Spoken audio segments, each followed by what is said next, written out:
नमस्कार, स्वागत है आपका आपके अपने चैनल उज्जवल जीके में। मैं हूं सीमा शर्मा। हम आज वैदिक सभ्यता पढ़ने जा रहे हैं। इससे पहले हम सिंधु सभ्यता और उससे पहले की वीडियोस हम करवा चुके हैं। अगर आप वो देखना चाहते हैं तो उज्जवल जीके चैनल की प्लेलिस्ट में जाकर आप देख सकते हैं। तो चलिए आज की क्लास शुरू करते हैं। सबसे पहले बात करें वैदिक सभ्यता की, तो सिंधु सभ्यता के पतन के बाद आर्य सभ्यता का उदय हुआ। आर्यों की सभ्यता वैदिक सभ्यता भी कहलाती है। तो किसके बाद आर्य सभ्यता का उदय हुआ? सिंधु सभ्यता के पतन के बाद। ठीक है। और आर्यों की सभ्यता ही क्या कहलाती है? वैदिक सभ्यता कहलाती है। वैदिक सभ्यता दो कालखंडों में विभक्त है, ऋग्वैदिक सभ्यता और उत्तर वैदिक सभ्यता। दो कालखंडों में विभक्त है, ऋग्वैदिक सभ्यता और उत्तर वैदिक सभ्यता। ऋग्वैदिक सभ्यता के ज्ञान का मूल स्रोत जो है वो ऋग्वेद ही है, इसीलिए ये सभ्यता इसी नाम से अभिहित है। ठीक है। ऋग्वैदिक सभ्यता के ज्ञान का मूल स्रोत क्या है? ऋग्वेद है, इसीलिए इस सभ्यता को ऋग्वैदिक सभ्यता के नाम से जाना जाता है। ऋग्वैदिक काल से अभिप्राय उस काल से है जिसका विवेचन ऋग्वेद में मिलता है। इस काल के अध्ययन के लिए दो प्रकार के साक्ष्य उपलब्ध है। ठीक है। ऋग्वैदिक काल के अध्ययन के लिए कितने प्रकार के जो है साक्ष्य उपलब्ध है? दो प्रकार के, एक पुरातात्विक और एक साहित्यिक साक्ष्य। पुरातात्विक साक्ष्य की अगर हम बात करें तो इसमें हमें चित्रित धूसर मृदभांड मिलते हैं। धूसर मृदभांड संस्कृति के 109 स्थल पंजाब में मिले हैं, हरियाणा में मिले हैं, 24 उत्तर प्रदेश में मिले हैं और 8 राजस्थान में मिले हैं। ठीक है। तो धूसर मृदभांड संस्कृति के 109 स्थल कहाँ मिले हैं? पंजाब में, हरियाणा में, 24 यूपी में और 8 राजस्थान में। इस धूसर मृदभांड संस्कृति का जो काल निर्धारण है वो किया गया है 1700 से 1800 ईसा पूर्व। ठीक है। तो धूसर मृदभांड संस्कृति का काल क्या है? 1700 से 1800 ईसा पूर्व। खुदाई में हरियाणा के पास भगवानपुरा में 13 कमरों वाला एक भवन मिला है और पंजाब में भी 3 स्थल ऐसे मिले हैं जिनका संबंध किससे है? ऋग्वैदिक काल से। ठीक है। तो हरियाणा के पास भगवानपुरा में 13 कमरों वाला एक भवन और पंजाब में 3 स्थल मिले हैं जिनका संबंध किससे है? ऋग्वैदिक काल से है। और ये जो धूसर मृदभांड संस्कृति, इसका जो टाइम है वो है 1700 से 1800 ईसा पूर्व। नेक्स्ट है साहित्यिक साक्ष्य। तो ऋग्वेद है साहित्यिक साक्ष्य में सबसे पहले। तो इसमें 10 मंडल हैं ऋग्वेद में और 1028 सूक्त है। ठीक है। पहला और 10वां मंडल बाद में जोड़ा गया है, जबकि दूसरे से 7वां मंडल जो है वो पुराना है। ठीक है। दूसरे से लेकर 7वां मंडल पुराना है, पहला और 10वां बाद में जोड़ा गया है। टोटल 10 मंडल हैं, 1028 सूक्त हैं। अगर हम वैदिक सभ्यता के काल निर्धारण की बात करें तो आर्यों के आगमन का काल विभिन्न विद्वानों ने अपने अपने ढंग से निर्धारित करने की चेष्टा की है। बाल गंगाधर तिलक की बात करें तो वो 6000 ईसा पूर्व को वैदिक सभ्यता का काल मानते हैं। हरमन जैकोबी 4500 से 2500 ईसा पूर्व मानते हैं। विटर निजत्स के अनुसार 3000 ईसा पूर्व है। आर के मुखर्जी जो है वो 2500 ईसा पूर्व मानते हैं और मैक्स मूलर 1500 ईसा पूर्व मानते हैं। तो इन सबको एक बार आप देख लें।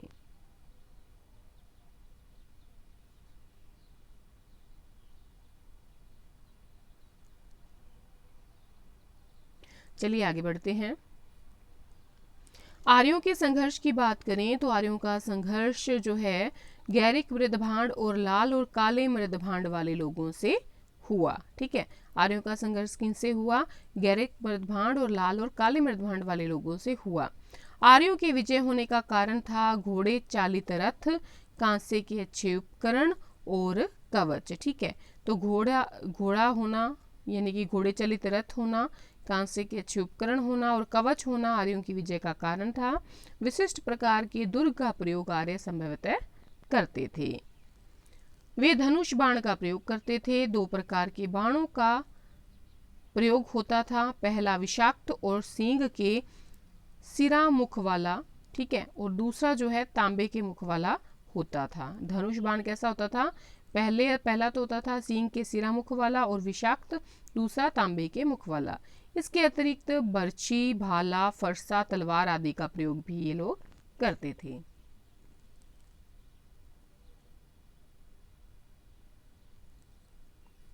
नेक्स्ट है राजनीतिक अवस्था। तो राजा जो है वैदिक युग के राष्ट्र या जनपद का मुखिया होता था। सामान्यतः राजा का पुत्र ही पिता की मृत्यु के बाद राजा के पद को प्राप्त करता था। तो राजा जो है वैदिक युग के राष्ट्र या जनपद का क्या होता था, मुखिया होता था।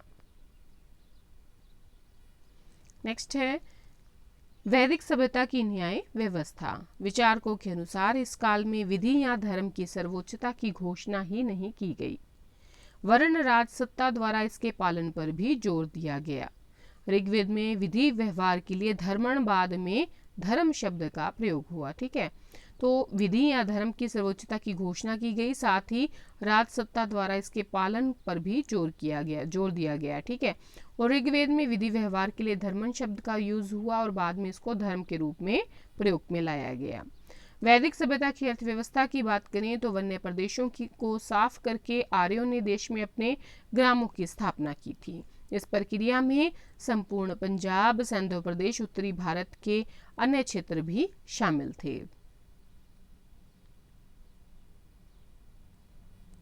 नेक्स्ट है वैदिक सभ्यता की अर्थव्यवस्था में ऋग्वैदिक कालीन समाज में ग्राम सबसे छोटी राजनीतिक इकाई थी और सामाजिक इकाई थी। इस युग के प्रारंभिक चरण में आर्थिक, सामाजिक और राजनीतिक अस्थिरता बनी रही। आर्यजनों में संयुक्त परिवार की प्रथा थी।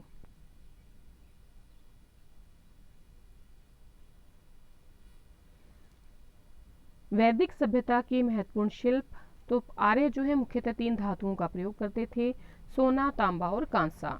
महिलाएं कपड़े बुनने का कार्य करती थी। लकड़ी की कटाई, धातु के उद्योग, बुनाई, कुंभकारी और बढ़ईगिरी आदि शिल्प जो थे वो प्रचलित थे।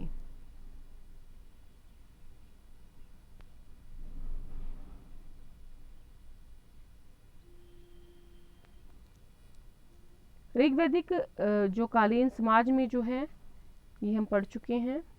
संभवतः अगर हम विनिमय प्रणाली की बात करें वैदिक सभ्यता में, तो संभवतः वस्तु विनिमय प्रणाली उस युग में प्रचलित रही होगी। ठीक है, वस्तु के बदले जो है वस्तु दी जाती थी। यद्यपि ये विनिमय के रूप में गाय, घोड़े और निष्क का प्रयोग भी होता था। निष्क संभवतः स्वर्ण आभूषण होता था या फिर सोने का एक ढेला।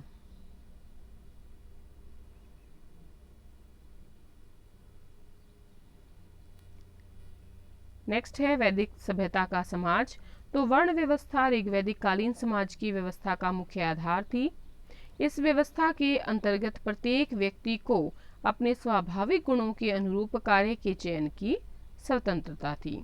अतः व्यक्ति के कर्म का विशिष्ट महत्व था, क्योंकि व्यक्ति के वर्ण का निर्धारण उसके कर्म से होता था। ठीक है, बाद में उत्तर वैदिक काल के अंत में जाकर क्या हुआ, इस चीज को, वर्ण व्यवस्था को प्रॉपर रूप से लागू किया गया, लेकिन पहले ऋग्वैदिक काल में ये कर्म पर निर्धारित थी। ठीक है, वर्ण शब्द की व्युत्पत्ति संस्कृत के वृज वर्णे धातु से हुई है, जिसका अभिप्राय वर्ण करना होता है।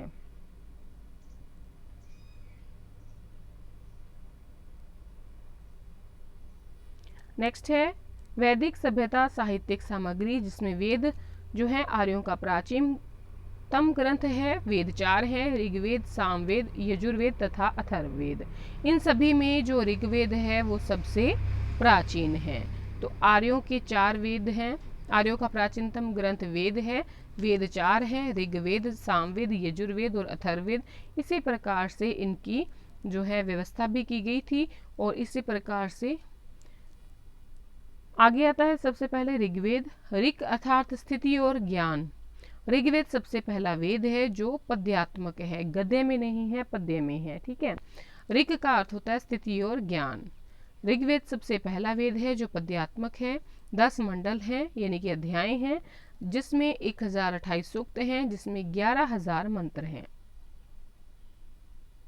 इस वेद की 5 शाखाएं हैं, शाकल्प, वाशकल, अश्वलायन, शांखायन, मंडुकायन। तो ये 5 शाखाएं हैं वेद की, ऋग्वेद की। ठीक है, इसमें भौगोलिक स्थिति और देवताओं के हवन के मंत्रों के साथ बहुत कुछ है।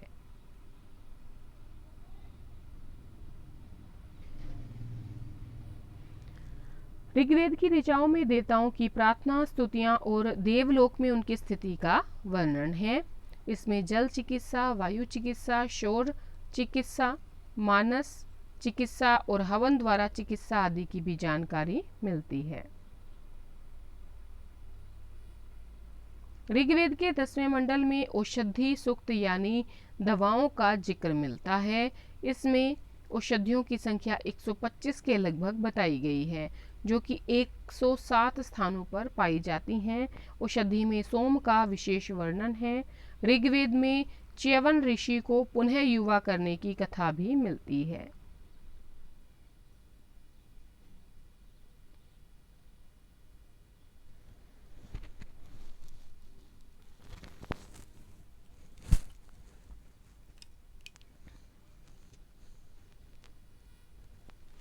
अब बात करें यजुर्वेद की, तो यजुर्वेद का अर्थ यत प्लस जू यजु। यत का अर्थ होता है गतिशील और जू का अर्थ होता है आकाश। इसके अलावा कर्म, तो श्रेष्ठतम कर्म की प्रेरणा यजुर्वेद है।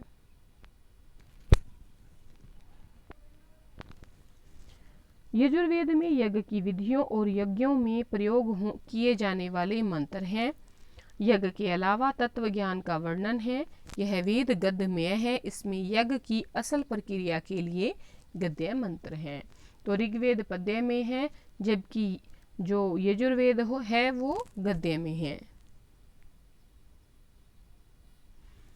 यजुर्वेद की बात करें तो इसकी 2 शाखाएं हैं, शकुल और कृष्ण। कृष्ण वैशंपायन ऋषि का संबंध कृष्ण से है।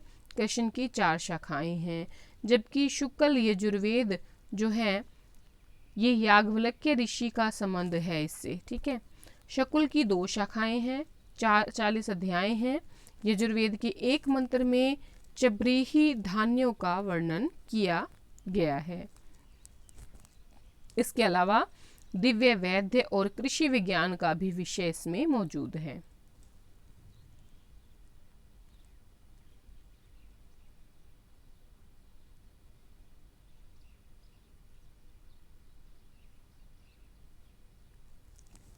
नेक्स्ट है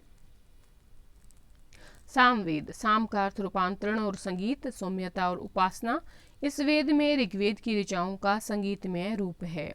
सामवेद गीतात्मक यानी गीत के रूप में है। इस वेद को संगीत शास्त्र का मूल माना जाता है।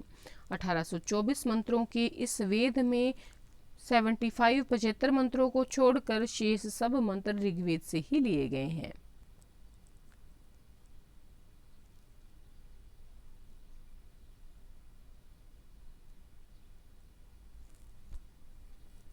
नेक्स्ट है, इसमें सविता, अग्नि और इंद्र देवताओं के बारे में जिक्र मिलता है।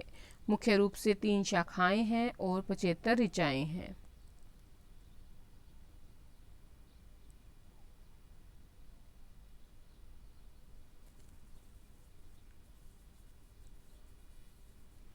अथर्ववेद की बात करें तो अथर्व का अर्थ है कंपन, थर्व का अर्थ है कंपन और अथर्व का अर्थ है अंकंपन।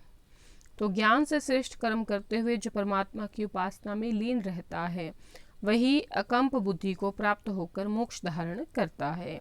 इस वेद में रहस्यमय विद्याओं, जड़ी बूटियों, चमत्कार और आयुर्वेद आदि का जिक्र है।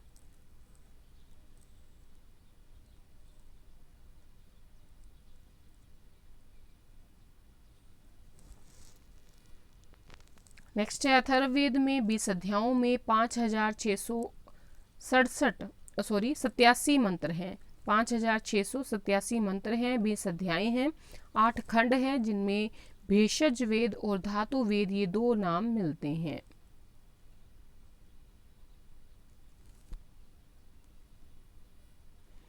उपनिषद। उपनिषद शब्द का साधारण अर्थ होता है समीप उपवेशन या समीप बैठना। ब्रह्म विद्या की प्राप्ति के लिए शिष्य का गुरु के पास बैठना। यह शब्द उपसर्ग तथा सद धातु से निष्पन्न हुआ है। सद धातु के 3 अर्थ हैं, विवरण नाश होना, गति पाना या जानना तथा अवसादन स्थिर होना।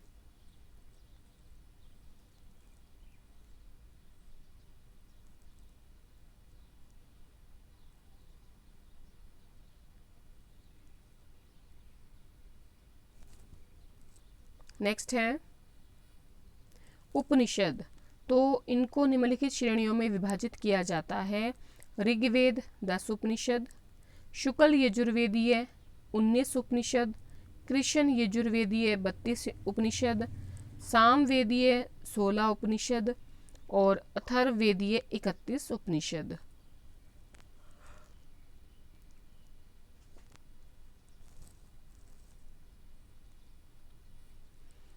वेदांग हिंदू धर्म ग्रंथ हैं।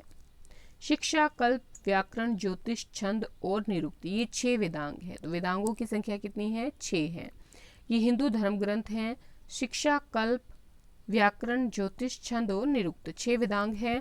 शिक्षा की बात करें तो इसमें वेद मंत्रों के उच्चारण करने की विधि बताई गई है। कल्प की बात करें तो वेदों के किस मंत्र का प्रयोग किस कर्म में करना चाहिए, इसका कथन किया गया है। कल्प की 3 शाखाएं हैं, श्रोत सूत्र, ग्रह सूत्र और धर्म सूत्र। व्याकरण की बात करें तो इससे प्रकृति और प्रत्यय आदि की योग से शब्दों की सिद्धि और उदात्त, अनुदात्त और स्वरित स्वरों की स्थिति का बोध होता है।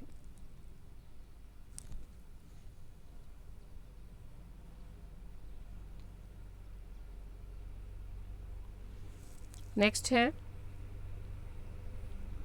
वेदांग। वेदों में जिन शब्दों का प्रयोग जिन जिन अर्थों में किया गया है उनके उन अर्थों का निश्चयात्मक रूप से उल्लेख निरुक्त में किया गया है। ठीक है, देखिए 3 तो हमने यहाँ देख लिए हैं, शिक्षा, कल्प और व्याकरण। अब ज्योतिष, छंद और निरुक्त, ये टोटल 6 वेदांग हैं। ठीक है, अब बात करेंगे निरुक्त की। तो वेदों में जिन शब्दों का प्रयोग जिन जिन अर्थों में किया गया है उनके उन अर्थों का निश्चयात्मक रूप में उल्लेख निरुक्त में किया गया है।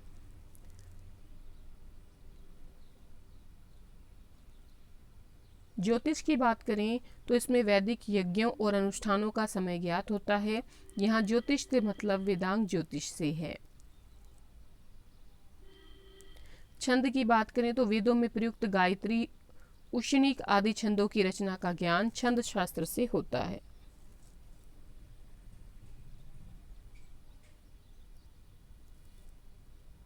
पुराण हिंदुओं के धर्म उपसंबंधी आख्यान ग्रंथ हैं जिनमें सृष्टि, लय, प्राचीन ऋषियों, मुनियों और राजाओं के वृतांत आदि हैं। तो पुराणों में क्या है? हिंदुओं के धर्म संबंधी आख्यान ग्रंथ जिनमें सृष्टि, लय, प्राचीन ऋषियों, मुनियों और राजाओं के वृतांत आदि हैं। 18 पुराणों में अलग अलग देवी देवताओं को केंद्र मानकर पाप और पुण्य, धर्म और अधर्म, कर्म और अकर्म की गाथाएं कही गई हैं।